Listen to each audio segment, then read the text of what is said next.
अस्सलाम वालेकुम दोस्तों, मैं हूं इरफान। आप देख रहे हैं सिटीज़न न्यूज़। दोस्तों, सबसे पहले कुछ एक्सक्लूसिव मनाज़र आपको दिखाना चाहता हूं। ये वो मनाज़र हैं जब ईरान के सदर इब्राहिम रईसी जब उनके जहाज़ का मलबा तलाश किया गया तो पहल जो वीडियो मंजर आम पर आई वो ये वीडियो थी, जिसमें वाज़े तौर पर लोगों को देखा जा सकता है। IRGC के कमांडोज़ उनको रोते हुए देखा जा सकता है जब उनको पता चला कि उनके महबूब सदर इब्राहिम रईसी इस दार फ़ानी से कूच कर गए हैं एक हादसे में और उनकी शहादत हो गई है। तो ये वो मनाज़र हैं दोस्तों। इसके बाद कुछ एक्सक्लूसिव चीज़ें इसके सामने नज़र आना शुरू हो गई हैं और वो भी आपके साथ शेयर करता हूँ दोस्तों।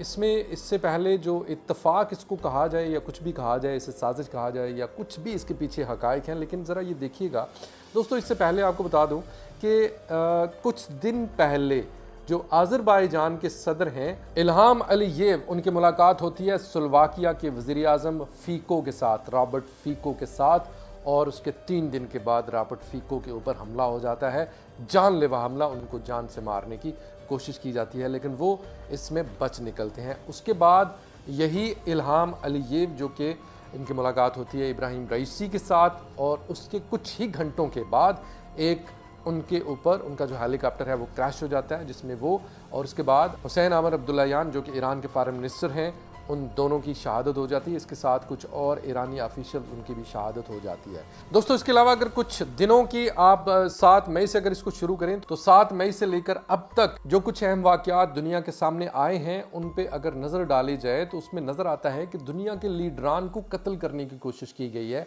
और उसमें सबसे पहला नाम 7 मई को देखा जाए तो असैसिनेशन अटैम्प्ट होती है सऊदी क्राउन प्रिंस के ख़िलाफ़। इसके अलावा 13 मई को तुर्किश प्रेसिडेंट जो तैयब एर्दोगान हैं उनके ख़िलाफ़ एक कू अटैम्प्ट की जाती है, उसकी खबर आती है और वो उसके ख़िलाफ़ एक एमरजेंसी मीटिंग कॉल करते हैं। इसके अलावा 15 मई को दोस्तों स्लोवाकिया के वज़ीर आज़म रॉबर्ट फ़ीको की जान लेने की कोशिश की जाती है। इसके अलावा 16 मई को दोस्तों जो सर्बियन प्रेसिडेंट हैं वूकिक उनका नाम है, उनको कत्ल की धमकी देने वाले शख्स को गिरफ़्तार कर लिया जाता है। इसके अलावा दोस्तों 19 मई को सऊदी अरब के जो किंग सलमान हैं वो 4 हफ्तों के दौरान दूसरी दफ़ा हॉस्पिटल में एडमिट हो जाते हैं। इसके अलावा दोस्तों मई 19 आखिरी जो तारीख़ है उसमें ईरान के सदर इब्राहिम रईसी और उनके साथ हुसैन आमर अब्दुल्लाहियान, इन दोनों की शहादत हो जाती है।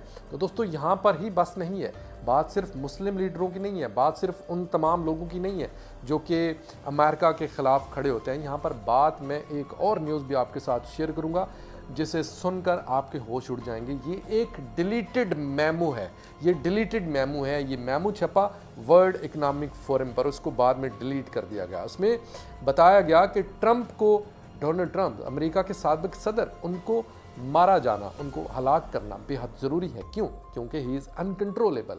मेमो आपके सामने है, ये रहा स्क्रीन पर मेमो। इस मेमो में लिखा गया है कि eradicating Trump is essential to realising agenda 2030, कि डोनाल्ड ट्रंप को हटाना बड़ा ज़रूरी है क्योंकि इससे हमारा जो एजेंडा है 2030 का वो पूरा हो सकता है।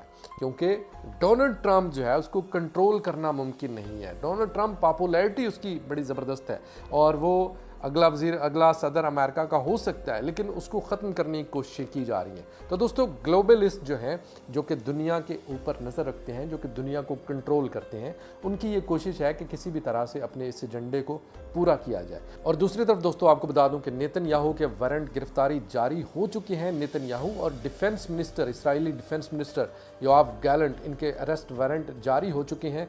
लेकिन उसके साथ एक ट्विस्ट ये है कि उसके साथ हमास के रहनुमाओं के वारंट गिरफ्तारी ये भी जारी हो जाते हैं। अब यहाँ पर हमास के रहनुमाओं ने एक ऑफिशियल स्टेटमेंट भी दी है इसके ऊपर, और जर्मनी ने भी इसके ऊपर नाराज़गी का इजहार किया है। जर्मनी की खबर वाक़ईतन हैरत अंगेज़ है क्योंकि जर्मनी से ये एक्सपेक्ट नहीं किया जा रहा था कि जर्मनी इस तरह से खुलकर सामने आएगा।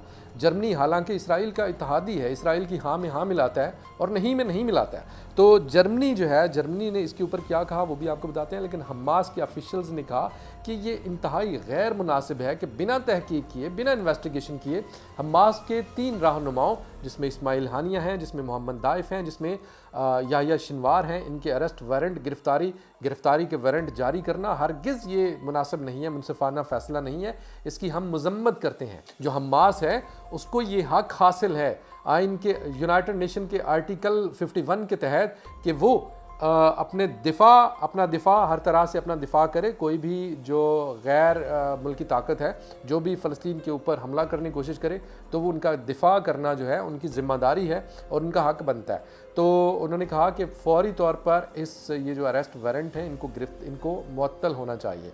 और दूसरी तरफ दोस्तों, अरेस्ट वारंट के ऊपर अमेरिका से आवाज़ें उठना शुरू हो गई हैं।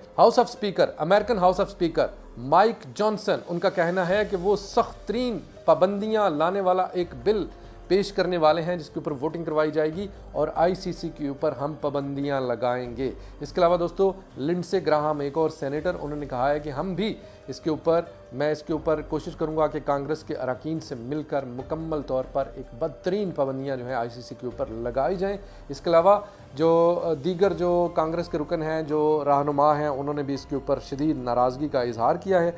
दोस्तों, इसके ऊपर जर्मनी ने क्या कहा? जर्मनी ने कहा कि जर्मनी की फॉरेन मिनिस्ट्री, उसने कहा कि आईसीसी की और इस फैसले की हम रिस्पेक्ट करते हैं, ताहम हमास के ऑफिशियल की गिरफ्तारी वारंट से बड़ा बुरा इंप्रेशन जा रहा है कि इसमें ये बराबरी क्यों की गई कि हमास के रहनुमाओं के ऊपर तो इन्वेस्टिगेशन ही नहीं की गई, उनके खिलाफ कोई दरख्वास्त नहीं दी गई, तो उसके ऊपर कैसे फ़ैसला आया और किसके कहने पर आ गया।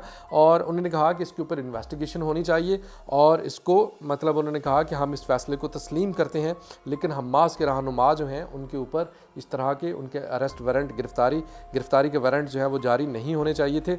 इसके अलावा दोस्तों, खबर यह है कि रूस के सदर पुतिन इस वक्त ईरान, बिल्कुल उनका इरादा है कि ईरान तशरीफ़ लाएं और ईरान के अंदर जो इब्राहिम रईसी के जनाजे की जो रसूमात हैं उनमें वो शिरकत करें और उनके साथ एक बाकायदा सख्त तरीन हिफाजती इक़दामात में वो आएंगे और उनके साथ 4 Su-35 4 सुखोई जो फाइटर जेट हैं वो उनके तैयारे के साथ परवाज़ करेंगे और मुकम्मल तौर पर हिफाजती हिसार जो है उसमें लेकर उनके तैयारे को बहिफाजत ईरान लेकर आया जाएगा, जहाँ पर वो शमूलियत करेंगे। इसके अलावा दोस्तों, जो यूनाइटेड नेशन है वहाँ पर उसके इजलास में 1 मिनट की खामोशी इख्तियार की गई इब्राहिम रईसी जो ईरान के सदर हैं उनके वफ़ात के हवाले से। और दोस्तों, इसके अलावा बता दें आपको कि जहां पर ये तमाम कुछ हो रहा है, ये तमाम नई डेवलपमेंट आपके साथ मैंने शेयर की हैं, वहीं पर आपको बता दूं कि यमन के हौथी अपना मिशन जारी रखे हुए हैं।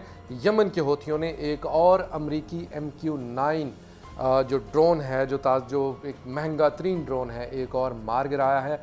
और इसके अलावा आपको बता दें दोस्तों कि हिजबुल्लाह के पास एक नया डिफेंस सिस्टम 3rd ऑफ खुर्दाद जिसे कहा जाता है वो हासिल कर लिया है। मुबैना तौर पर ये ईरान का प्रोवाइड करता है। इसमें एक क्लिप आपके साथ में शेयर करना चाहता हूँ। इस क्लिप में आप देखिएगा कि किस तरह से गल्फ़ ऑफ ओमान में एक इसराइली MQ-4C ट्रीटन जो ड्रोन है उसको मार गिराया। ज़रा एक क्लिप देखिएगा।